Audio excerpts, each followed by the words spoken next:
All right, so here are 7 wrong decisions I don't want you to make in this bear market.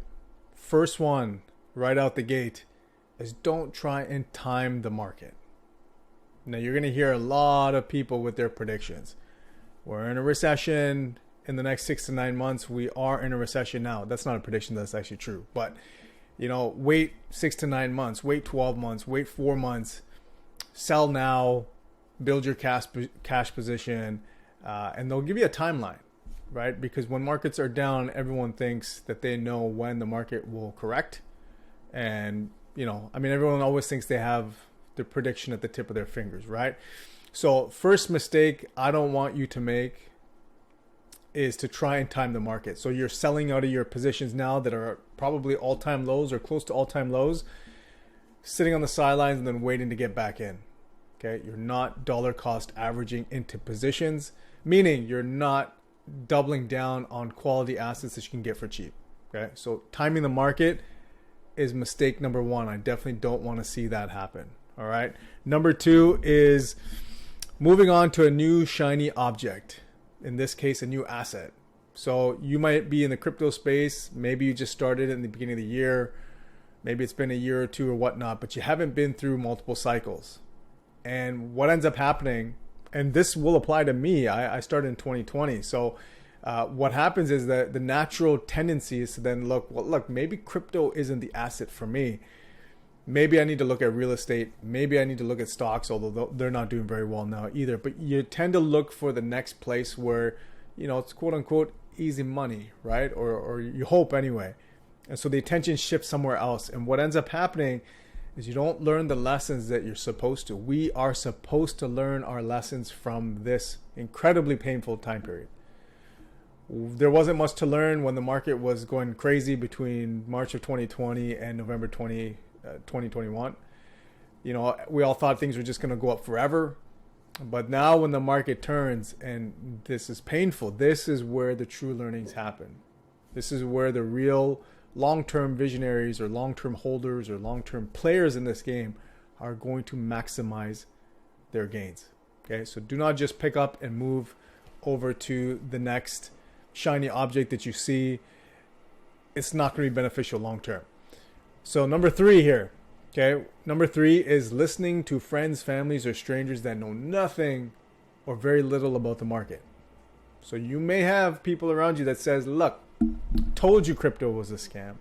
I told you it was a Ponzi scheme. I told you there's no inherent value to it. And you'll hear a lot of that narrative. When the market's doing well, you won't hear anything at all. But when it flips, then they start coming out of the woodwork because you unfortunately may be the only one or one of the few in the circle of friends and family who've decided to move into crypto, or at least thinking about it, to have those conversations anyway. And so everyone's going to give you advice now. Hey, don't do this. Park your money here. Don't do this. Do this here. Long term, this is it. Crypto's not the way. You're going to hear a lot of that. And I am not against listening to difference of opinions. Not at all. But that opinion has to be coming from a standpoint of knowledge, experience.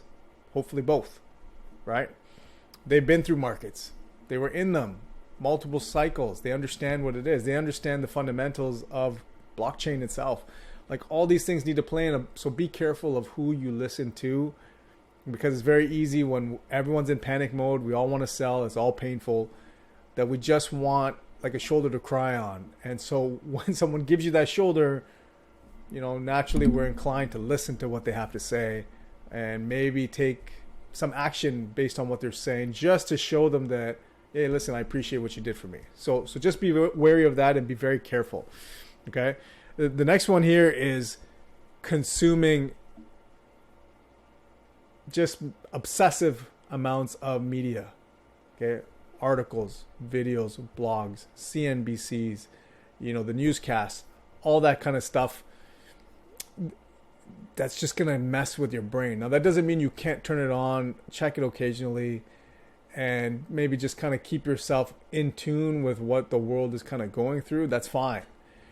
But when you get caught up, you need to understand that everyone on TV or writing these articles, just like YouTube, just like anywhere else, it's about the views, it's about the clicks, all that kind of the engagement, right? And when the market is the way that it is now, it's never or very rarely a good idea for anyone to come out and say that the opposite is going to happen. Doom and gloom always sells way more, right, than anything positive. But when you're in the doom and gloom moments, the person saying, hey, we're going to do well. Meanwhile, it's been since January and we've been on a tailspin. No one wants to listen to that. So it always is much easier to go with the flow and just continue to say, hey, look, the next 6 to 9 months, the next 8 to 12 months, the next 24 months are going to be even worse.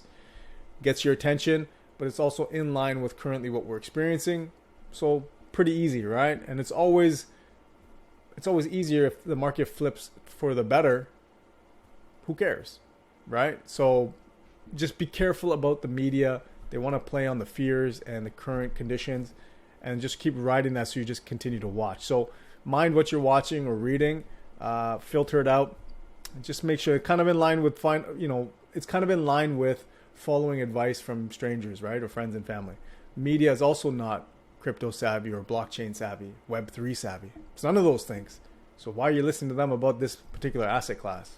So just be careful about listening to that. All right. So we're on to number 5. Okay. Number 5 here is mindset. Here's a big one. So when the market was hot, and this happened to me, never thought that the market would turn. It's naivety, right? You're just being naive. You just think that it's going to go on forever and ever and ever, and it's always an upward trajectory. But now that the market has flipped negative, and it's been like that since November of last year, where it's just continued to go downwards, don't get caught up in thinking that the market will always stay like this and continue to downtrend. It will correct. They will have another growth period. Crypto typically goes in 4-year cycles, but we need to see where that goes now based on Bitcoin and tech stocks kind of working in tandem. Although a little bit less now, right? Because the stock market, the tech stocks have really been obliterated and Bitcoin's holding its own. So maybe there's a little bit decoupling there. But having said all of that, nothing is forever, both upwards and downwards. So don't have this mindset that it's always going to be where it is today. Okay, so I don't want that. So number 6, this is a big one for me in terms of what I find very important, because this I don't make this mistake because it's something that I do enjoy. I enjoy at all times, but it's don't make the mistake of stop learning or studying. Now, this crypto space is very new. I mean, it is 10 years old, 11 years old, but that's a baby compared to any other asset class. But for anyone jumping in now, or if you've been in for a little bit, the easiest thing to do, this kind of goes in line with moving on to the next shiny object. The easiest thing to do right now is to say, hey, look, this is a waste of time. I need to move on to something else so that I can study that, right? Like you get to a certain point and then you're just like, yeah, I don't want to learn anymore. I don't want to read it. It's not fun to read about it anymore or learn about it. Don't do that. This is the time when you can really dive deep into certain things, really understand the fundamentals, the basics, and then build on it. Because all the noise is gone, all the hype is gone. You might get a little negativity coming through, but if you can block that out and really start to dive in to the actual mechanics, I mean, you don't even have to get too technical about it, but just understand the difference between one project and the other. How do I assess a project? How do I know now that when the market turns hot, which ones would I pick and what would I do with them? So just continue to study, because even just managing your portfolio will help you in all areas of your life, not just crypto. So having a game plan and sticking to that game plan, you constantly have to tweak that. And this is the best time to do it. So number 6 mistake is you stop learning or studying. And number 7 mistake, okay, the worst decision that I think anyone can make is you stop connecting with people in the space. You stop networking. Okay, they say that your network is your net worth. Again, this falls in line with the studying and kind of the noise is gone away from the space now, right? It's been blocked out. Those who are building in the space today, they're in it for the long haul, because there's no quick money coming in to help them and support them. So they're going to really now pay attention to their project, and they're going to put all of their focus, all of their attention, all of their manpower to make that happen. And if they can survive, if they can thrive in this market condition, they raise money if they need to, They're able to put the pieces together and build a solid project and roll out a product that people want and need when the market turns, not if. They're going to be riding that wave, the crest of that wave. Okay. So just continue to connect with people in the space, be a connector in the space, right? Have people come to you and then you introduce them to other people, and then you're known more in the space for helping others.